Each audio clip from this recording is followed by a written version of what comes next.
today we are going to start the salient feature of the Constitution.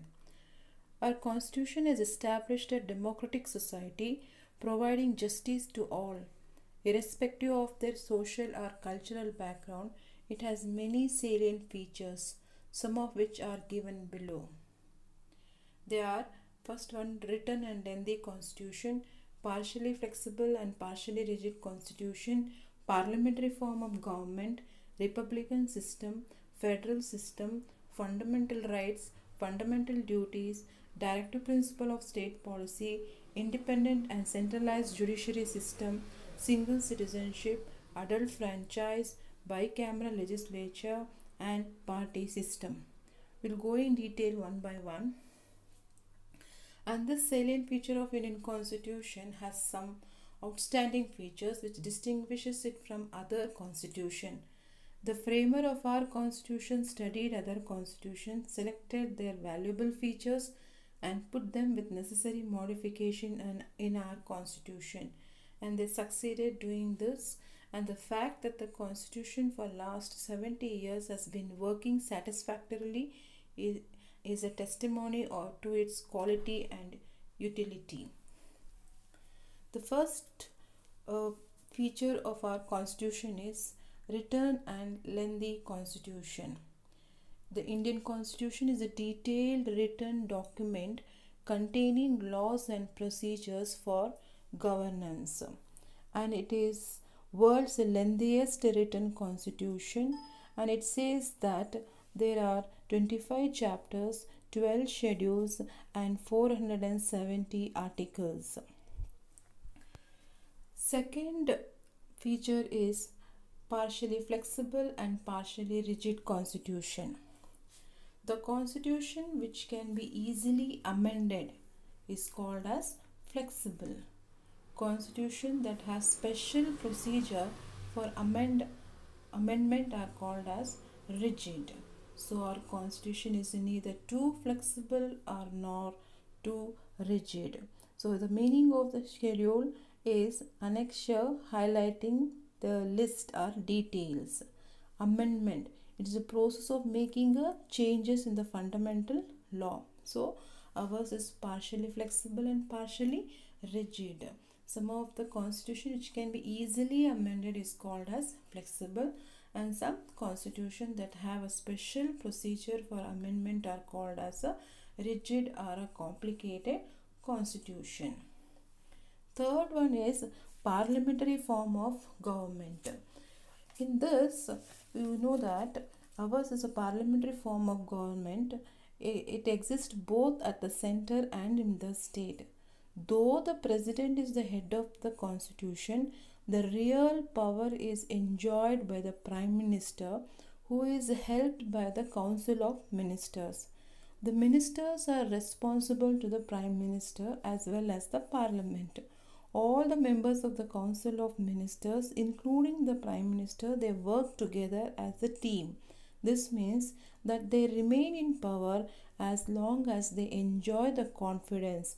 Once they lose their confidence, that is majority in the parliament, they have to resign. That means they will lose the power and they have to resign. So here in the parliamentary form of government, the sovereign power, that is the sovereign power of the nation, is vested in the elected representatives. Okay, and though the president is the head of the state, the real power is vested in the elected parliament, that is the Prime Minister and the Council of Ministers, and they will be in power unless they enjoy, as long as they enjoy the confidence of the legislature. Once they lose the confidence of the legislature, they have to resign. The next one is republican system. Our Constitution has declared India as a republic. As I told, the head of the country is president, and his position is not hereditary. Okay, he is also been elected. In India, the president is elected by the electoral college, that is the members of the parliament and the members of the legislative assembly of state and the union territory that is the Union Territories of Delhi and Pondicherry. So republican system. Under this, the head of the country, that is the president, his position is not hereditary. Even he is being elected. He has been elected by the members of the parliament, elected members of the legislative assemblies of states and the Union Territories of Delhi and the Pondicherry. Next one is a federal system. You know that India is a land of multi-religion. That means it's a secular country. We have the people of different languages, caste, race and geographical regions, and it's very difficult for the entire country to be run by one single government. So for administrative convenience, they have shared the power, that is by the central and the state government. Okay, so federal system for administrative convenience. The constitution has divided the power between the two, that is central and the state government, and the Supreme Court possesses power to solve the dispute rising between the center and the state with respect to any subject. So federal system, administrative powers are shared by the central and the state government. Okay, for administrative convenience, the constitution has divided the power like this. The next one is fundamental rights. What is the fundamental rights? The right that the constitution has given to the people are called as a fundamental rights. The right that the constitution has given to the people are called as fundamental rights. No law of any government, that is central or state or any organization, can deny these rights. If the fundamental rights are taken away or endangered, the citizens can directly appeal to the High Court or the Supreme Court. Okay, so fundamental rights. There are 6 fundamental rights, and we will do it in detail in the next after this. Okay, next is a fundamental duties.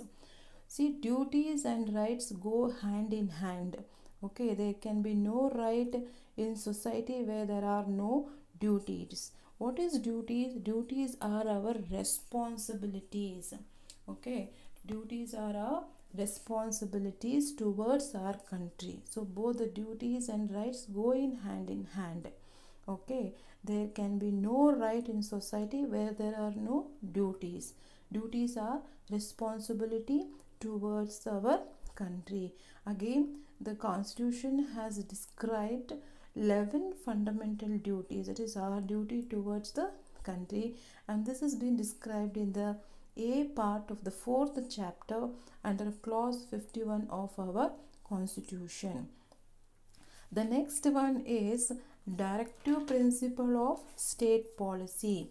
What is this directive principle of state policy? It is nothing but a guidelines. Okay, it has been a guideline to the state. Okay, these directive principle of state policy is a guideline to the states, and these directive principles are in the form of direction to the central and the state government. It's a direction. Constitution has directed the central and the state government. What is that direction? They have to work for the welfare state. That means they have to establish a welfare state. What does it mean? That means the government has to intend to provide economic, social and political justice to all its citizens.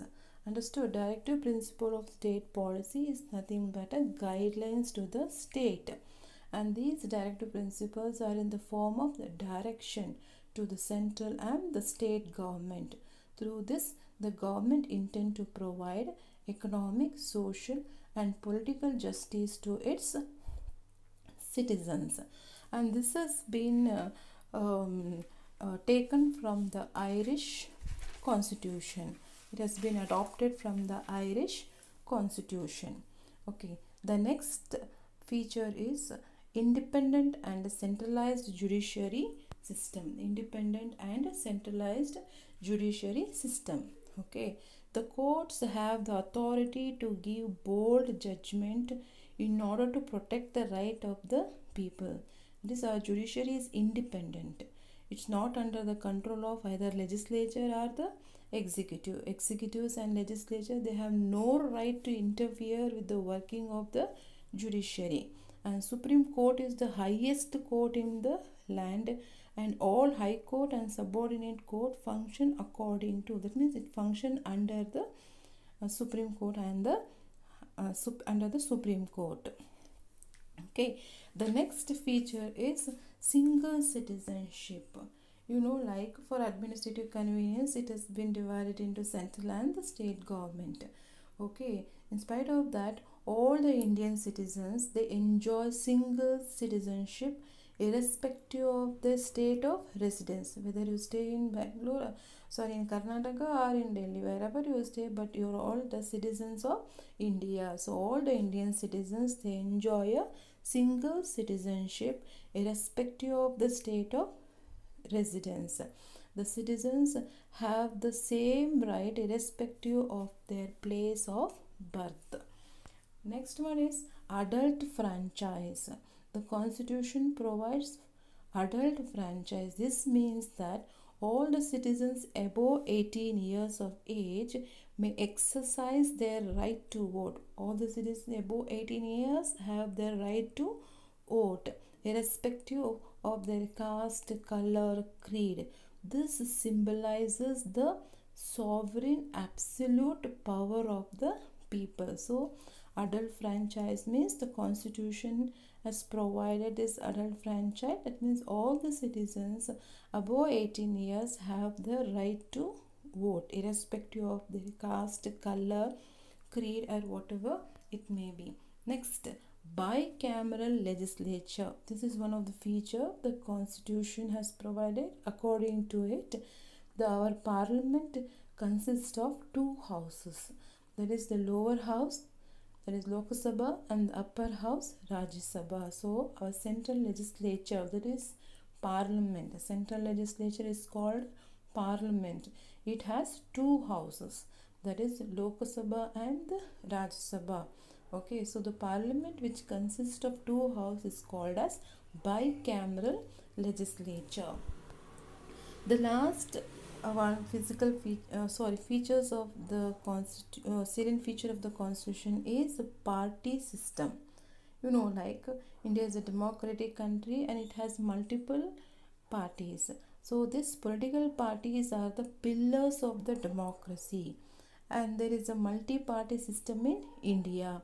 And you all know that elections will be held once in 5 years, and whichever the party wins the majority of the vote in the general election, they become the ruling party, whereas the rest will be the opposition party. So I think the children, you all have understood the salient feature of our constitution, and we'll see in the next class.